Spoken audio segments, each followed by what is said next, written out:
So magandang araw muli mga kapatid, bilang pagpapatuloy sa ating pag-reaksyon sa mga ikinakalat nilang mga fake news nitong sila si Badong at saka si CJ Perez, na sabi niya apo daw siya ni Ka Perez nung mga unang panahon pa, di ba? So ito, gaya ng ating ginawa nung nakaraan, nagre-reaction tayo dahil doon sa isang sinasabi ni CJ Perez na bakit ngayon lang kayo, bakit hindi ninyo naitanong kay Brother Eli? Bakit ngayon lang kayo nag-iingay-ingay? Ako yan ang unang nagtatanong yan eh. Bakit ngayon lang kayo? Bakit? Di ba? Mga ganong katanungan mga kaibigan. So yun po ang ating ipinupunto dito. Kasi ito sila mga Badong at saka si CJ Perez.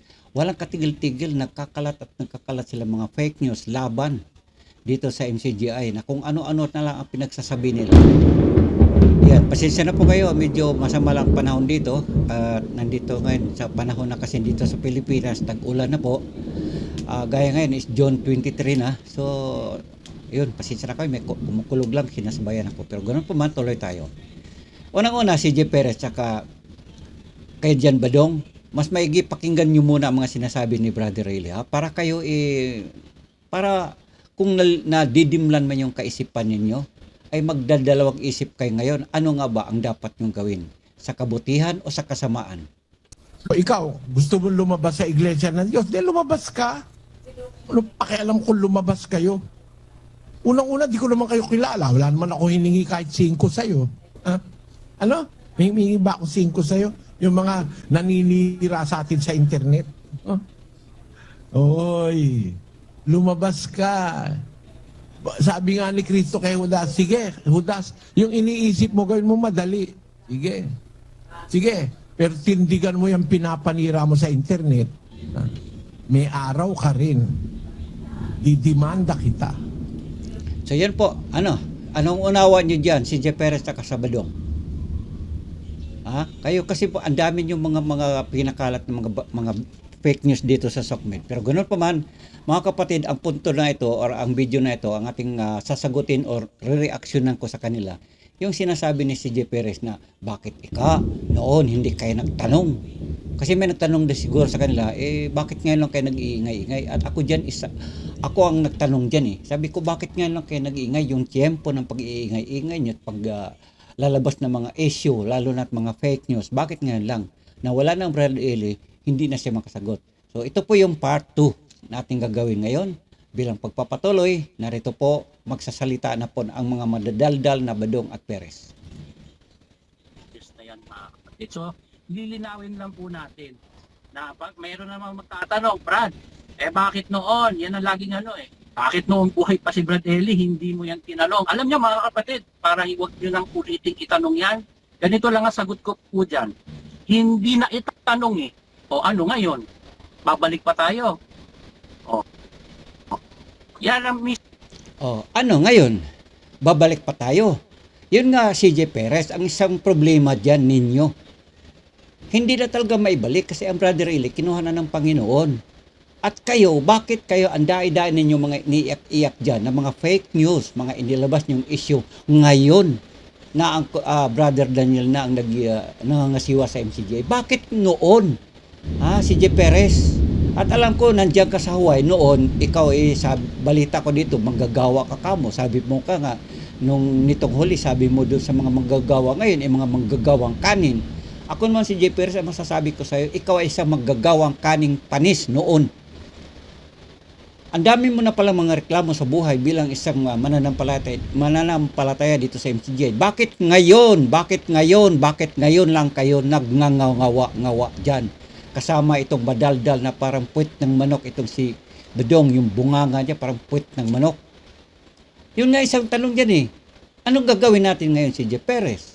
Ano ngayon? Ano nga ba ngayon? Wala nang Brother Eli, wala na makakasagot sa mga katanungan nyo dahil wala na ngayong isang segment ng ang dating daan na itanong mo kay Soriano.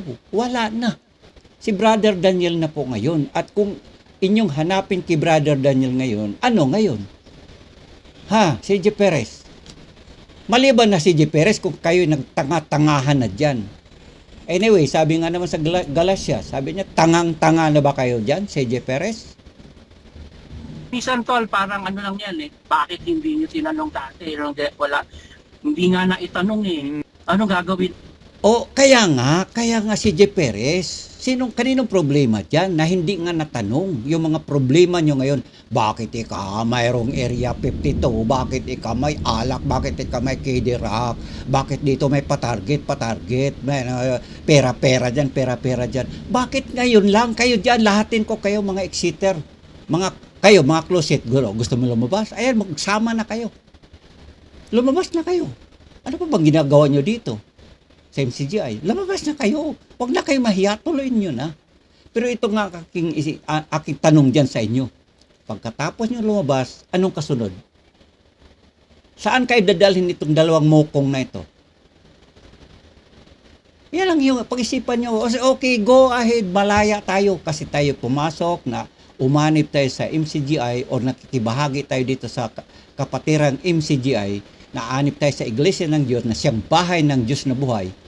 Wala namang tutok sa atin na isang matulis na bagay dyan para tayo pumasok dito. Wala. Kusang loob yan. Maliban na, kagaya nitong si CJ Perez at si Badong, personal nila, mayroon silang mga personal na interest kaya sila umanib dito, pwede sigurong ganoon. Lumabas na kayo, lumayas na kayo. Yun nga ang isang problema ngayon. Ano ngayon si CJ Perez? Wala na nga ang Brother Eli. Tapos sabihin mo, hindi na itanong, o kaninong problema yan? Kaninong problema dyan? Ikaw ba daw, kaninong problema dyan? Tapos ngayon, ang dami na yung mga inilabas ng mga fake news dito. Dahil wala nang sasagot. Doon pa lang hinahanap ninyo. Sana, gumawa kayo dyan ng segment. Total, ginagaya-gaya na ninyo yung community prayer ng ang MCGI dito. Di gayahin nyo rin. Itanong nyo kay Badong at si CJ Perez at dictionary ang sasagot. Natin, nandito na tayo ngayon. Kaya medyo lawakan lang ang isip, mga kapatid. It's up the top. Ano raw? Tika mo na ba daw? Huwag ka mo na mag-iingay dyan. Ano raw? Ulitin nga natin. Ito may narinig akong hindi maganda. Anong gagawin natin? Nandito na tayo ngayon. Kaya medyo lawakan lang ang isip, mga kapatid. Okay. Sabi ni CJ Perez na makuda-kuda. Anong gagawin natin ngayon? Ano ang gagawin natin ngayon? Ha? Anong gagawin natin ngayon, si CJ Perez? Ano nga ba ang gagawin ngayon? Wala na, hindi na maibabalik. Ang Brother Eli yun, namamahinga na, pinagpahinga na po siya ng Diyos. O ngayon, anong ginagawa nyo dyan? Bakit kayo naninira dito? Lumabas na kayo? Then go, sus naman, mahirap pagsalita. Magsilabas na, lumayas na kayo. Saan nyo magpunta? Doon kayo sa pinakamataas na bundok, tumalo na kayo dito at nang matapos na tayo dito. Tapos, sisihin nyo kami dahil hindi natanong ang Brother Eli. Alam mo, si CJ Perez, ako dyan, magtanong talaga ako. Bakit ngayon lang kayo dyan umiiyak? Bakit ngayon lang kayo nagngangawa? Bakit lang kayo nag-iingay dito na wala ng Brother Eli? Si Brother Daniel na. Tapos mga ngatiwiran ka dyan, hindi na itanong o di tatanga-tanga lang din kayo dyan. Hindi na lang may problema yan. Hindi ko na problema yun kung hindi natanong. Ang problema ko ngayon, hindi kayo natigil, hindi ko rin kayo tatantanan. Tapos sasabihin mo si CJ Perez, lawakan ng isip.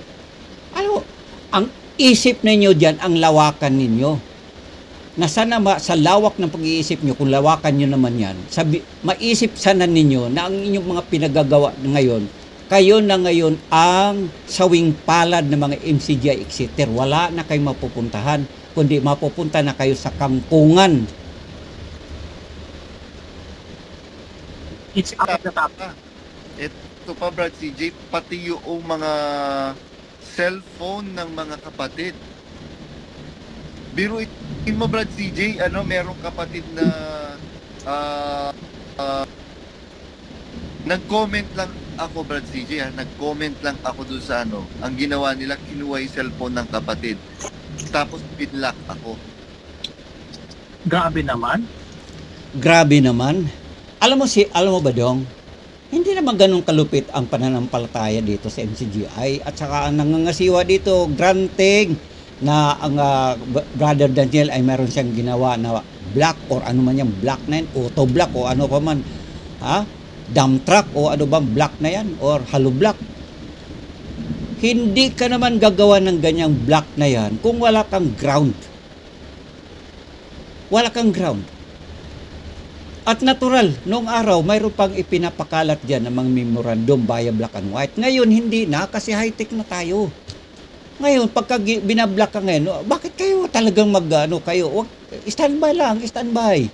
Huwag lang yung sabihin, lalayas na ako dito, binablock na ako, wala na akong mga self-pity kasi kayo, kaya ganyan kayo, silayasan na kayo, o kayo dyan mga closet, susunod kayo. Then go, bilisan ninyo, sabi nga ni Brad Eli.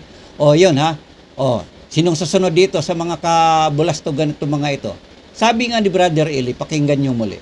O ikaw, gusto mo lumabas sa iglesia ng Diyos, lumabas ka. Pakialam kung lumabas kayo. Unang-una, di ko naman kayo kilala. Wala naman ako hiningi kahit 5 sa'yo. Ano? May hiningi ba ako 5 sa'yo? Yung mga naninira sa atin sa internet. Oy, lumabas ka.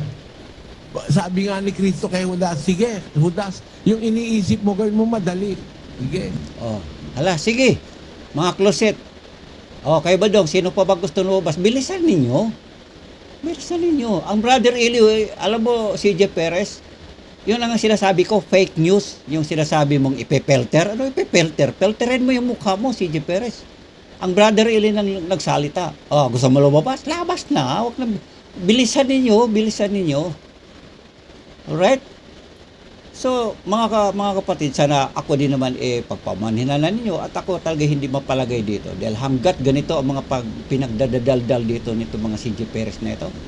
Sabihin ba naman na hindi natanong? O kaninong problema yan na hindi matanong si CJ Perez? Kay Jan Badong. Tapos sasabihin mo pa ngayon, CJ Perez, lawakan ng pag-iisip. Kanino mo sinasabi yan? Para kanino yon? Para sa inyo? Para sa amin? Yan ang isip mo, CJ Perez, ang lawakan mo. Para pagka naunawaan mo yung pinagagawa mong kabulastugan, mananahimik ka na. Nagets mo ba dyan? Ikaw, Badong?